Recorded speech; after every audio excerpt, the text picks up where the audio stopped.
So hello everyone, welcome back to my YouTube channel IITL Study Point.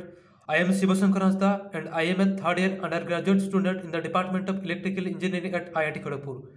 So आज का इस video में मैं आपको बताने वाला हूँ एक स्ट्रक्चर में से किसी भी पर्टिकुलर एटम का ऑक्सीडेशन नंबर कैसे निकाला जाता है, वो भी बिना किसी एक्सेप्शन एंड बिना किसी मेमोराइज किए। ओके, तो चलिए स्टार्ट करते हैं। तो चलिए, मेरे पास एक स्ट्रक्चर है जो कि है एक सल्फ्यूरिक एसिड का स्ट्रक्चर। ओके,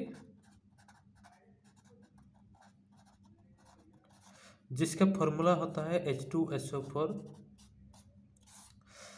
तो इस स्ट्रक्चर में से चलिए सल्फर एटम का ऑक्सीडेशन नंबर निकालते हैं। ओके, तो जिस एटम का ऑक्सीडेशन नंबर निकालना है, सबसे पहले आपको क्या करना है, इस एटम ने जितने सारे बॉन्ड्स बनाए हैं सारे बॉन्ड को आपको 1 बाई 1 तोड़ना है। ओके, एंड बॉन्ड को तोड़ते हुए आपको क्या करना है, पार्शियल ऑक्सीडेशन नंबर असाइन करना है।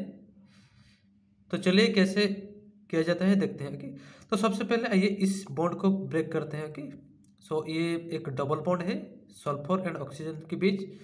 तो जब इस बॉन्ड को हम ब्रेक करेंगे, ओके,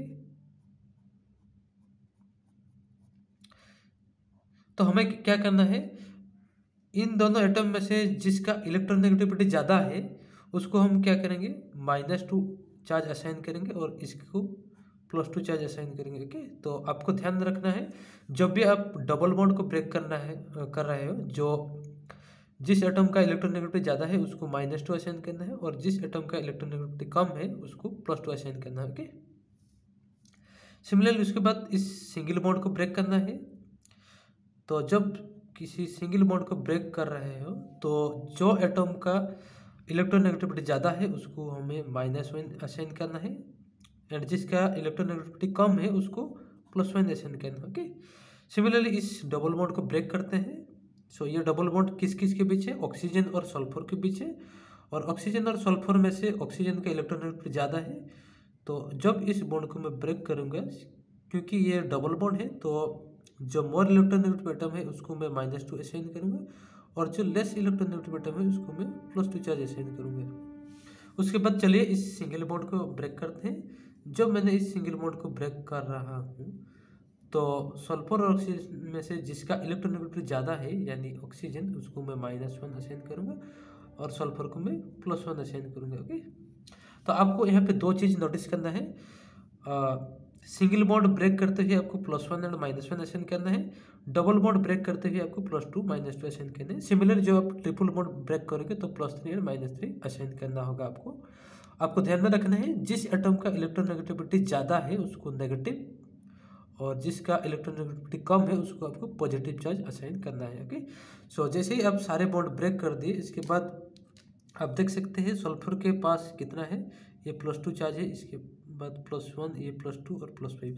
तो सल्फर के ऊपर जितने भी चार्ज है सारे चार्ज को हमने ऐड कर दिया, तो ये कितना हो जाएगा, +2 +1 +2 +1, so it will be +6। Okay, so ये जो +6 होगा ये सल्फर का ऑक्सीडेशन नंबर होगा। ओके, तो इसी टाइप से आप किसी भी गिवन स्ट्रक्चर में किसी भी एटम का ऑक्सीडेशन नंबर को आसानी से निकाल सकते हैं। ओके, तो आपको सिर्फ दो चीज़ें ध्यान रखना है।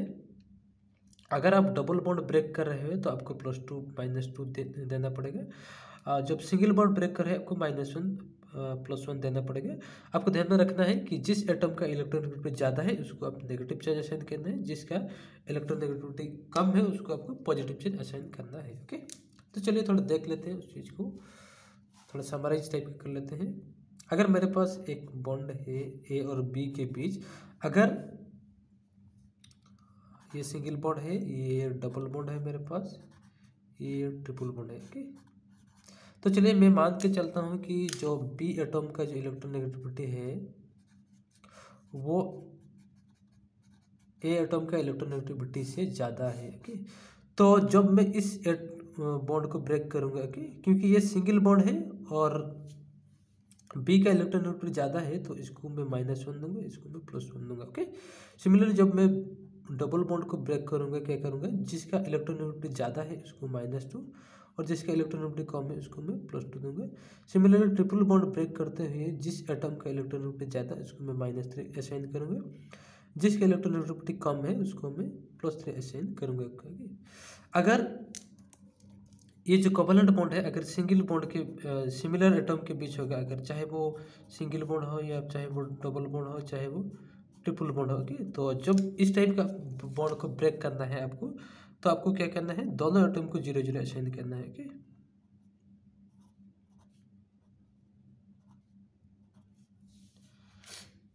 और एक चीज़ है जो कि कोऑर्डिनेट बॉन्ड के लिए है, ठीक है ना। तो कोऑर्डिनेट बॉन्ड अगर ऐसा हो सकता है, A to A भी होगा अगर, तो इसको जो एटम है इसको +2 देना है, इसको -2 देना है, ओके। अगर डिफरेंट एटम के बीच है A to B ऐसे है, और इनमें से अगर ये है तुम्हारा मोर इलेक्ट्रोनेगेटिव एटम टू ये है लेस इलेक्ट्रोनेगेटिव एटम मान लेते हैं। तो जब इस टाइप का आपको कोऑर्डिनेट बॉन्ड देखने को मिलेगा, इस टाइप को क्या करना है, इसको 0 0 देना है, ओके। और जब आपका जो कोऑर्डिनेट बॉन्ड होगा less electronegative atom to more electronegative atom की तरफ होगा, इसको कितना देना है, +2 देना है, इसको -2 देना है, ओके। इस टाइप के आपको जब बॉन्ड को ब्रेक करते हुए आपको इस टाइप के चार्ज असाइन करना है, एंड फाइनली आपको ऑक्सीडेशन नंबर निकालना है, ओके। So thank you.